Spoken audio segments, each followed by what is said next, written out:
hello friends মই দিলদাৰ আৰু আপোনালোকে চাই আছে নাঘাৰী এন্টাৰটেইনমেন্ট আজিৰ এই ভিডিঅ'টোত কথা পাতিম অসমৰ এটা ডাঙৰ সমস্যাৰ বিষয়ে অসমৰ মূল সমস্যাৰ বিষয়ে হেতু হৈছে গৰুৰ মাংস অসমৰ মুখ্যমন্ত্ৰী হিমন্ত বিশ্ব শৰ্মা ডাঙৰীয়াই গৰুৰ মাংস নিষিদ্ধ কৰিলে এতিয়াৰ পৰা হোটেল ৰেষ্টুৰেণ্ট নাইবা সামাজিক অনুষ্ঠান বা ৰাজহুৱা অনুষ্ঠানত গৰুৰ মাংস নিষিদ্ধ হ'ল আৰু এইটো আছিল অসমৰ সকলোতকৈ ডাঙৰ সমস্যা যিটো ইতিমধ্যে নিষিদ্ধ হৈ গ'ল বা এই সমস্যাটো শেষ হৈ গ'ল এতিয়া আৰু অসমত কোনো ধৰণৰ সমস্যা নাই আজি এই সমস্যাটোৰ বিষয়ে দুটামান কথা ক'বলৈ চেষ্টা কৰিম যিবিলাক শুনাৰ পিছত বহুতৰে হজম নহব বহুতে সহ্য কৰিব নোৱাৰিব যে কি বকি আছে বলক গালি শুনিবলৈ আজিৰ এই ভিডিঅ'টো আৰম্ভ কৰো গো মাংস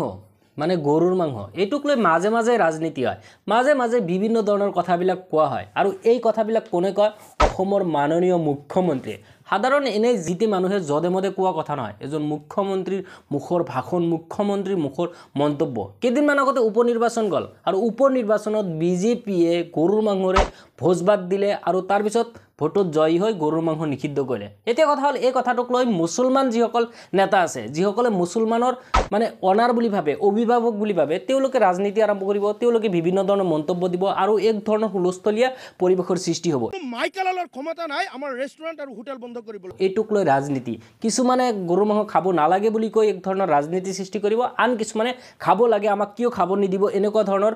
উচ্ছৃংখল পৰিৱেশ এটাৰ সৃষ্টি কৰি ৰাজনীতি কৰিব গতিকে এইবিলাকৰ কাৰণে আমিবোৰ হৈ আছো মক্কেল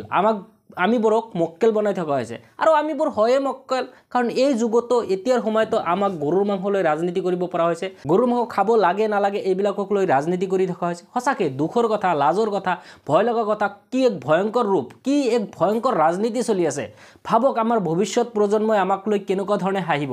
যি সময়ত মানুহে চন্দ্ৰত গৈ মংগল গ্ৰহত গৈ ঘৰ বাতি মানুহে যাব পৰা হৈছে সেই সময়ত আমিবোৰে আলোচনা কৰি আছো কি গৰুৰ মাংস খাব লাগে নে নালাগে ভৱিষ্যত প্ৰজন্মই যেতিয়া আমাক ক'ব যে যি সময়ত চন্দ্ৰত মংগল গ্ৰহক লৈ আলোচনা হৈছিল যাব লগা হৈছিল বা সেইবিলাকৰ লৈ মানুহবিলাক ইমান ধৰণৰ উন্নত পৰ্যায়লৈকে গৈছিল সেই সময়ত আপোনালোক কি কৰিছিল আমিবোৰ তেতিয়া উত্তৰ দিম আমি গৰুৰ মাংস খাই আছিলোঁ আমি গৰুৰ মাংসক লৈ ৰাজনীতি কৰি আছিলোঁ গৰুৰ মাংস খাব লাগে নে নালাগে এইটোক লৈ আমি ৰাজনীতি কৰি আছোঁ ইয়াতকৈ ভয় লগা ইয়াতকৈ লাজ লগা ইয়াতকৈ আৰু জঘন্যতম কথা কি থাকিব পাৰে অসমৰ মুখ্যমন্ত্ৰী হিমন্ত বিশ্ব শৰ্মা ডাঙৰীয়া আপুনি বহুত ৰাজনীতি কৰিলে অলপমান ভাল ৰাজনীতি কৰকচোন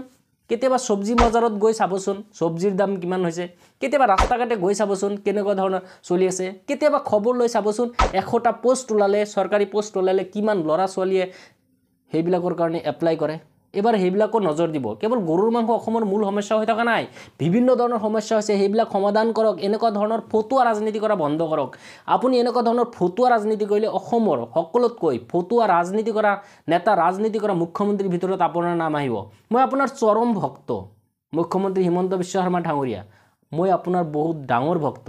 গতিকে আপুনি এনেকুৱা ধৰণৰ ফটুৱা ধৰণৰ ৰাজনীতি কৰিলে সঁচাকৈ বেয়া লাগে এই সময়ত আপোনাৰ কিছুমান ভক্ত কিছুমান দালাল কিছুমান মানে নকও সেইবিলাকে এই সময়ত ৰাজনীতি কৰিব গতিকে আমি সাধাৰণ মানুহবিলাক যিসকলৰ এইবিলাকক লৈ একো ফৰক নপৰে গৰুৰ মাংস খোৱা লোৱাক লৈ বা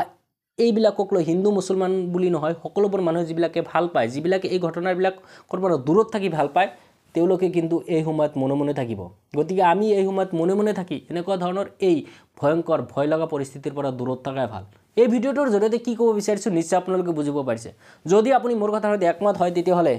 ভিডিঅ'টো শ্বেয়াৰ কৰি দিয়ক সকলোৱে চাব লাগে আৰু কমেণ্টত ভাল কথা লিখিব পাৰে বেয়া কথা লিখিব পাৰে আৰু যদি একমত নহয় গালি দিয়ক কোনো প্ৰব্লেম নাই কিন্তু ভিডিঅ'টো সকলোৱে শ্বেয়াৰ কৰি দিয়ক সকলোবোৰ মানুহৰ চকুত পৰিব লাগে আজিলৈকে আহিছোঁ লগ পাম নতুন এটা ভিডিঅ'ৰ সৈতে টিল দেন টাটা